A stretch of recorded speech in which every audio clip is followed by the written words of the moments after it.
তুমি শুধু আমার রাইটার আইরিন পর্ব সংখ্যা 12। মেহের রান্না করে গিয়ে দেখলো রিহান মেহেরের পছন্দের সব রকম খাবার বানিয়েছে। মেহের সব দেখে হতভম্ব হয়ে রিহানের দিকে তাকিয়ে থাকলো। সে কিছুতে বুঝতে পারছে না রিহান এসব কী করছে। মেহেরকে দেখে রিহান বলল, দেখো তো এখানে তোমার পছন্দের কিছু খাবার বাদ পড়েছে কিনা।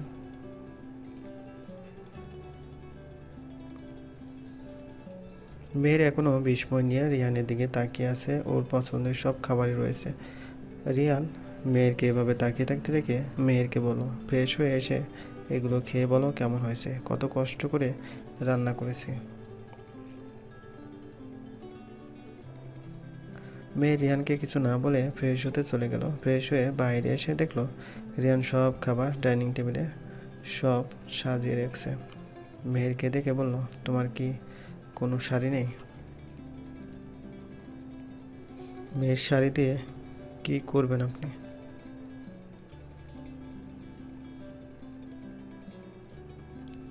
রিহান, আমি কিছু করব না, তুমি পরবে, তাড়াতাড়ি একটা শাড়ি পরে আসো। মেহের, আমি কেন শাড়ি পরতে যাব, আজব। রিহান রিহান মেহেরের হাত ধরে বেডরুম নিয়ে এসে বলল, তুমি পরবে নাকি আমি নিজেই পরিয়ে দেব?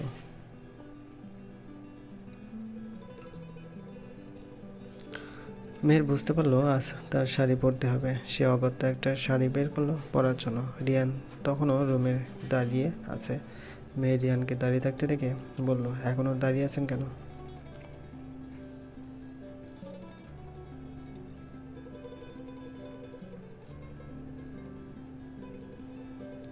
রিয়ান, বাইরে না গেলে কি খুব অসুবিধা হয়ে যাবে?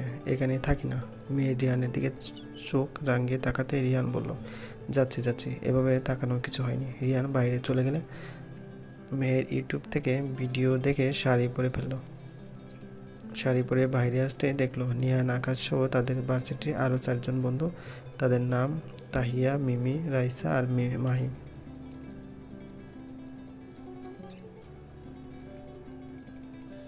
মেহেরকে দেখতে পেয়ে তাহিয়া বলল, আরে ওই যে মেহের চলে এসেছে। তাহিয়ার কথা শুনে রিহান সেদিকে তাকাতে তার চোখ মেহেরের উপর আটকে গেল। এক নজরে তাকিয়ে আছে মেহেরের দিকে। মেহের রিহানের এভাবে তাকিয়ে থাকা দেখে অপ্রস্তুত হয়ে পড়ল।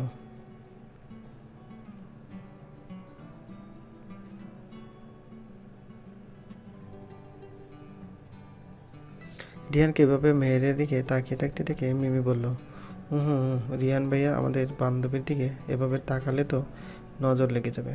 রিহান মেহেরের দিকে তাকিয়ে থেকে বলল, লাগুক, আমার নজরই শুধু আমার বইয়ের উপর লাগুক। এই কথা শুনে সবাই একসাথে ও হো বলল। মেয়ের চোখ বড় বড় হয়ে গেল। একে তো সকাল থেকে রিহান। গল্পটি ভালো লাগলে অবশ্যই লাইক করবেন, কমেন্ট করে জানবেন। চ্যানেলে যদি নতুন হয়ে থাকেন অবশ্যই সাবস্ক্রাইব করবেন। পাশে থাকা বেল আইকনটি প্রেস করে রাখুন যাতে নতুন নতুন ভিডিও আপলোড করার সাথে সাথে আপনার নোটিফিকেশনে চলে যায়। অলরেডি যারা সাবস্ক্রাইব করে গেছেন তাদেরকে অসংখ্য ধন্যবাদ।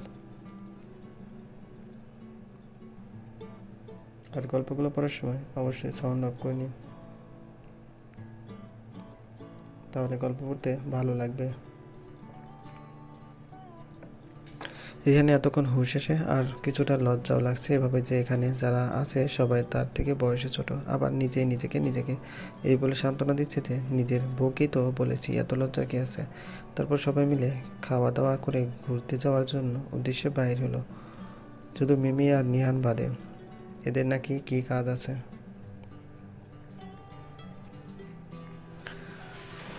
রিহান মেহেরের দিকে তাকিয়ে দেখলো মেহেরকে অন্য দিনগুলোর তুলনায় আজকে একটু বেশি খুশি লাগছে। সবার সাথে হেসে হেসে কথা বলছে। মেয়ের হাসতে দেখে রিহান মুখেও হাসি ফুটলো। কিছু একটা ভেবে একজনকে ফোন করে বলল, সব কিছু ঠিকঠাকভাবে হয়েছে তো? তারপর বলল, আচ্ছা আমরা আসছি। মেয়ের আজকে অনেক ভালো লাগছে।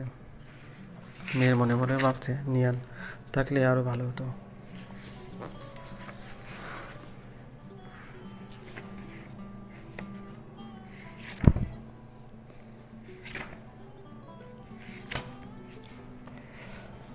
21শে ফেব্রুয়ারিকে আন্তর্জাতিক মাতৃভাষা দিবস হিসেবে জাতিসংঘের স্বীকৃতি।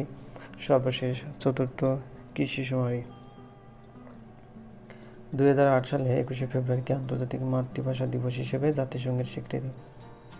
2008 সালে চতুর্থ কৃষি শুমারি। সর্বশেষ কৃষি শুমারি। বেগম রোকেয়া বিশ্ববিদ্যালয় প্রতিষ্ঠা। 2011 সালে পঞ্চম আদমশুমারি। 2011 সালে তত্ত্বাবধায়ক সরকার ব্যবস্থার বিলুপ্ত। 2012 সালে পঞ্চম আদমশুমারির চূড়ান্ত রিপোর্ট প্রকাশ। 2012 সাল প্রথম ডিজিটাল জেলা হিসেবে যশোরের নাম ঘোষণা করা হয় 2012 সালে। মিয়ানমারের সাথে সমুদ্র সীমা বিরোধ মামলায় জয়লাভ 2012 সালে। বাংলাদেশ ও যুক্তরাষ্ট্রের মধ্যে টিকফা চুক্তি স্বাক্ষর হয় 2013 সালে। 2014 সালে দশম জাতীয় সংসদ নির্বাচন অনুষ্ঠিত হয়। বিশ্বের সবচেয়ে বড় মানব পতাকা তৈরির স্বীকৃতি লাভ করে 2014 সালে শেখ হাসিনার নেতৃত্বাধীন জোট।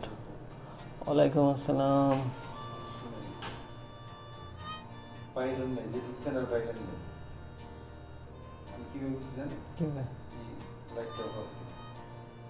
লাইট অফ ছিল, লাইট তো অফই থাকে। আচ্ছা, এই যে 12টা ঘন্টা একা একা কিরম লাগে? 8টা ঘন্টা 12 ঘন্টা কিরম লাগে একা একা? কিরম ভাবে বোরিং লাগে না? আমার কাছে তো ভালোই লাগে। মনে হয় আমি ভাই 8 ঘন্টা যে কিরম বোরিং লাগতেছে, আর 12টা ঘন্টা বসে থেকে কাজ থাকলে তখন কাজের মাধ্যমে কথা বলতে সময় যায়। আসলে হয়েছে কি, এখন কাজ নাই, কি করা, এই যে মোবাইল টেপার টিভি ওটা দেখি ওটা দেখি, তারপরে মানে এক এক সময় এক একটা করি। রাত্রেবেলা ডিউটি করে মনে করেন আমরা খায় বয়ে সময় জায়গা, দিনের বেলা কত কষ্ট হয়, এই যে বসে থাকি মাঝে মাঝে যাই। এই তো আজকের দিনই, কালকে এসে কালকের থেকে আবার শুরু হবে আবার।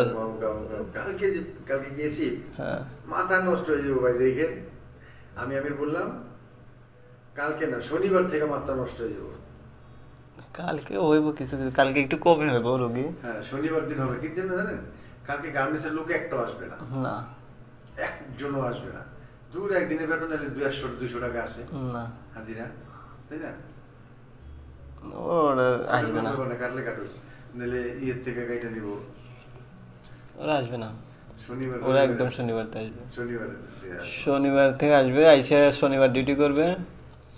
শনিবার ডিউটি করে অনেক ইয়ে করবো, তারপরে রবিবার থেকে দেখবেন ডিউটি। আমি তো ছুটিতে একবার একটা না 3 দিন ছুটি নেব। আমি পড়ছিলাম ফাড়া বাসা জিবা ভাই, শালার বিয়ে যাইতে সব শালিরা ফোন দিতেছে, শালারা ফোন দিতেছে, দুলা ভাই আপনি না আসলে আপনি আমাদের। তবে গেঞ্জিটা ভালো হয় নাই ভাই, যেরকম দেখা গেছে কাপড়টাও তেমন ভালো না। আপনি তো পড়ছেন, আমি মানে আপনি অত দূর রয়েছেন, তাও আমি বুঝতেছি যে কি গেঞ্জি। এই টাকা দিয়ে না হইলে আপনার 5টা 6টা গেঞ্জি কিনতে পারতেন। হ্যাঁ, ঠিক কইছেন, কিন্তু আমি তো বললাম যে আসলে ওইটাই কেমন একই সেম কাপড়, সেম কাপড় ভালো লাগে, তো এক দেশ কাপড়গুলো ধরে দেন না, প্লাস্টিক কাপড় ভালো লাগে না এইসব কাপড়। আসলে ইউটিউবে যেরকম দেখা গেছে লম্বা কাপড় গরম লাগতেছে না, কিনে ভালো হয়েছে।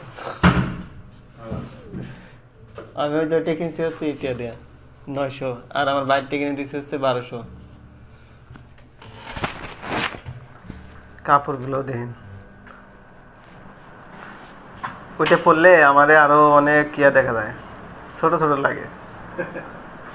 আমি তো সেটা করি যে এই টাকা দিয়ে আমি ইজির থেকে আমি 4টা 5টা গেঞ্জি নিতে পারতাম। আসলে ওরা বেশি আগিয়ে পারবো না, আমি বুঝছি। যে একবার নিচে বুঝছেন, নেক্সটে নিব না। কাপড়গুলো একটু ভালো কাপড় দিত। হ্যাঁ, এই দেখেন এটা হলো মিডিয়াম সাইজ। ওরা ভাই বেশি লাভ করছে গেছে নিচে। এক্সেল যদি এত বড় হয় তাহলে ডাবল এক্সেল কত বড় হবে? আমার এত বড় হবে। ওরা লাভ করতে গেছে বেশি, বুঝছেন, সত্যি কথা। একবারই গেছে দ্বিতীয়বার তো না আর খাবে না। ব্যবসা ব্যবসা তো আপনার মনে করে একটা কাস্টমার ধরে রাখা লাগবে। এই যে এই গেঞ্জিগুলি যদি ঠিক মতো কাপড় দিয়ে সুন্দর করে ই করতো হ্যাঁ। তাহলে আমি আরো নিতাম, আপনিও নিতেন, সাজ্জাদ ভাইও নিতেন। হুম। আপনি যদি দেখা থেকে আরো কয়েকজন কাস্টমার পেতেন, তাই না? সে অবশ্যই। আরো ব্যবসায় করে দিত। এই গেঞ্জিগুলো 200 টাকার, 200-250। হ্যাঁ, এগুলো 200-250 টাকা। হুম।